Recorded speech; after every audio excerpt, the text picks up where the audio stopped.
Welcome back to my class. तो आज हम देखेंगे इंग्लिश ग्रामर के पार्ट्स ऑफ स्पीच के क्वेश्चंस। 25 क्वेश्चंस है। चलिए देखते हैं one by one. Question number 1 देखिए, ही स्पीक्स वेरी डैश। क्या आएगा, कौन सा पार्ट्स ऑफ स्पीच आएगा यहाँ पे?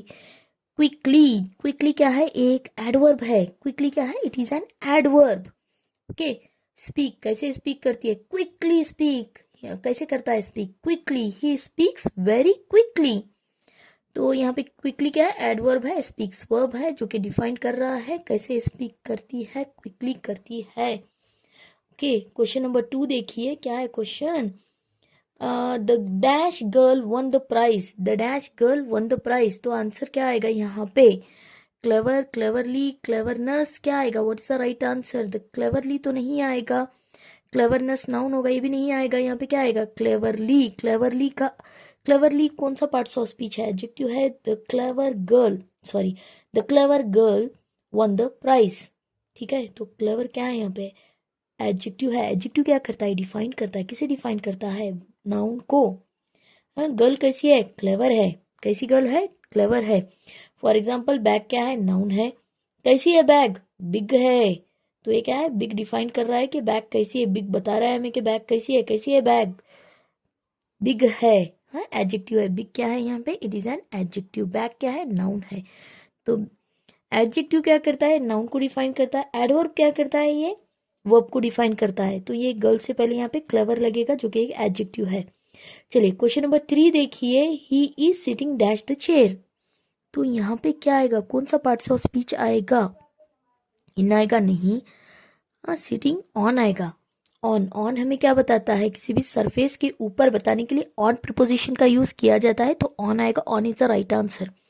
चलिए क्वेश्चन नंबर 4 क्या है? They arrived dash the station on time. तो यहाँ पे क्या आएगा? What is the right answer? Arrived at. At आएगा। एट हमें क्या बताता है? स्पेसिफिक, यानी पर्टिकुलर पॉइंट ऑफ टाइम बताने के लिए एट का एट, या at the door, at home, या एट माई ऑफिस, ऐसे बताने के लिए एट प्रिपोजिशन का यूज किया जाता है। इवन टाइम बताने के लिए भी एट 9 AM। ठीक है, तो at preposition, at is the right answer here. Option number C. चलिए अब देखते हैं question number 5। This is dash honest man. Honest यहाँ पे क्या आएगा? आर्टिकल आएगा। कौन सा आर्टिकल आएगा? Definite, indefinite. बिकॉज ऑनेस्ट का जो एच है ये यहाँ पे साइलेंट है। वॉवल वाला ऑनेस्ट, ओ वाला, सॉरी, ओ वाला प्रोनाउंसिएशन दे रहा है ऑनेस्ट। तो एन आर्टिकल आएगा जो कि इनडेफिनेट आर्टिकल है। एन लगेगा यहाँ पे, एन, बिकॉज यहाँ पे ऑनेस्ट, हॉनेस्ट नहीं बोला जाए, ऑनेस्ट। ओ वाला प्रोनाउंसिएशन, वॉवल वाला प्रोनाउंसिएशन आ रहा है, तो an. Option number B, an is the right answer. Indefinite article an लगेगा। क्वेश्चन नंबर 6 देखिए, she is taller dash her sister. तो यहाँ पे क्या आएगा? क्या आएगा? What is the right answer? Taller than, THAN, than. ठीक है, she is taller than. Then कब यूज करते हो? जब भी कंपैरिजन बताते हो। देन, THEN, देन, टाइम बताने के लिए। For example, I finished my homework and then went to sleep. Then went to market, then went to sleep. तो देन यहाँ पे टाइम बताने के लिए यूज किया गया है के बाद। देन कंपैरिजन के लिए यूज किया जाता है। She is taller than her sister. Than comparison के लिए याद रखिए THAN, देन, और THEN, देन में डिफरेंस क्या है? ठीक है। देन टाइम के लिए, हाँ, तब मैंने ये किया, उसके बाद तब ये किया। Than comparison, THAN, than comparison के लिए। क्वेश्चन नंबर 7 देखिए, we should respect dash elders. We should respect dash elders. We should respect our elders, our OUR। Option number A is the right answer. Pronoun है ये। चलिए अगला question, pronoun है ये, possessive pronoun, our elders. Question number 8 देखिए, he runs dash than his brother. तो यहाँ पे क्या आएगा? हाँ, कंपैरिजन हो रहा है, तो कंपैरिजन, जब भी कंपैरिजन होगा तो फास्टर, कंपैरेटिव डिग्री लगेगी, faster. Okay, fast, faster, than लगा है तो इससे पहले फास्टर आएगा। अगर द हो तो द के बाद क्या आता है? सुपरलेटिव डिग्री आएगा।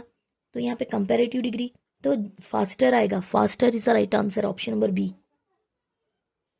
अब चलिए देखते हैं question number 9। Dash what a beautiful scene, तो यहाँ पे क्या आएगा? Interjection, sudden feeling, exclamatory, wow, हाँ वाव आएगा, wow is the right answer, option number D is the right answer.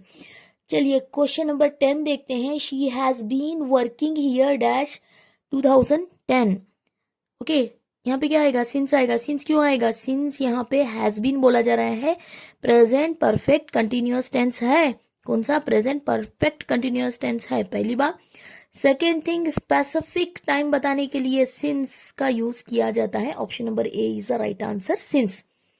Question number 7 देखिए। I will call you dash I reach home, तो यहाँ पे क्या आएगा? बिकॉज आई रिच होम, नहीं, since क्या था ऊपर? प्रपोजिशन। चलिए अब question number 11। I will call you dash I reach home, तो यहाँ पे कंजंक्शन क्या आएगा? When I reach home, when, option number C is the right answer, when. Okay, चलिए क्वेश्चन नंबर 12 देखते हैं। ही इज गुड डैश मैथमेटिक्स, कोई भी स्किल की बात हो रही है तो क्या आएगा? स्किल की बात कौन होती है? तो यहाँ पे he is good at mathematics, at आएगा, at is the right answer, option number, हाँ D, option number D is the right answer. अब चलिए देखते हैं question number 13। The baby is crying dash, कैसे? Loudly, the baby is crying how? Loudly adverb है, loudly क्या है? यहाँ पे एडवर्ब है, क्राइंग को डिफाइन करा है, कैसे रो रही है? लाउडली रो रही है, ठीक है। क्वेश्चन नंबर 14 देखिए। She bought dash umbrella yesterday, umbrella का यू अगेन क्या है? यहाँ पे यू वाला प्रोनाउंसिएशन आ रहा, वाई वाला प्रोनाउंसिएशन आ रहा है, तो एन इंडेफिनिट आर्टिकल एन लगेगा, an umbrella, option number B is the right answer. Question number 15 देखिए। The sun rises dash the east, the dash the east, in the east, in preposition आएगा in. Question number 16। He did not come dash he was ill, तो यहाँ पे right answer क्या आएगा? क्या आएगा? What's the right answer? Because, हाँ because is the right answer here. Question number 17 देखिए। This book is dash than that one, comparison हो रहा है, कंपैरिजन के लिए more interesting, interesting, more interesting, most interesting क्या होगा? सुपरलेटिव डिग्री, जो कि द से पहले, डेफिनेट आर्टिकल द से पहले लगेगा। यहाँ पे दैन बोला जा रहा है, इसलिए more interesting, option number B is the right answer. चलिए क्वेश्चन नंबर 18 देखिए। She is found dash music, found of music, वो हाँ म्यूजिक की शौकीन है। अगला क्वेश्चन देखिए, question number 19। Dash are playing in the park, तो them playing, there playing, they, what's the right answer? They, sorry pronoun they आएगा यहाँ पे, ओके, सब्जेक्ट दे है, they is the right answer. चलिए अगला question, question number 20। He finished the work dash, how he finished the work? Quickly, adverb है, quickly, he finished the work how? Quickly, quickly is the right answer. Question number 21 देखिए। I have dash friends in this city, I have much तो नहीं आएगा, much तो बिल्कुल ही नहीं आएगा यहाँ पे, हाँ मैनी आएगा। मैनी क्यों आएगा? फ्रेंड्स क्या है? काउंटेबल नाउन है, यहाँ पे अपना फ्रेंड्स क्या है? ये काउंटेबल नाउन है, जब भी काउंटेबल नाउन आएगा तो मैनी लगेगा, मैनी काउंटेबल नाउन के साथ लगता है, मच अनकाउंटेबल नाउन के साथ लगता है, ठीक है। तो option number B is the right answer, countable noun many आएगा। I have many friends in this city, ठीक है। Question option number B is the right answer. अगला क्वेश्चन देखिए, हाँ question number 22। She was absent dash school yesterday, she was absent dash school from school yesterday, from, option number C is the right answer, absent from the school yesterday. तो यहाँ पे question number 23 देखिए। He is dash honest person, he is dash honest person, तो यहाँ पे right answer क्या आएगा? N लगेगा, इंडेफिनिट आर्टिकल एन आएगा। अगला क्वेश्चन देखिए, question number 24। We waited dash the bus for an hour, तो यहाँ पे राइट आंसर क्या आएगा? फॉर, हाँ फॉर, पीरियड ऑफ टाइम बता रहा है तो फॉर लगेगा, okay, for is the right answer. अगला क्वेश्चन देखिए, क्वेश्चन नंबर 25, जो कि आज का लास्ट क्वेश्चन है। She sings dash than her friend, तो यहाँ पे सिंग्स, शी सिंग्स बोला जा रहा है, तो इसके बाद क्या आएगा? दैन बोला जा रहा है, तो दैन मतलब comparison, more sweetly than her friend more sweetly. Option number D is the right answer. I hope you understood. Video अच्छा लगे तो चैनल को लाइक कीजिए, अपने दोस्तों में शेयर कीजिए, और अब तक सब्सक्राइब नहीं किया तो कर लीजिए। मिलते हैं अगली वीडियो में। Thank you for watching.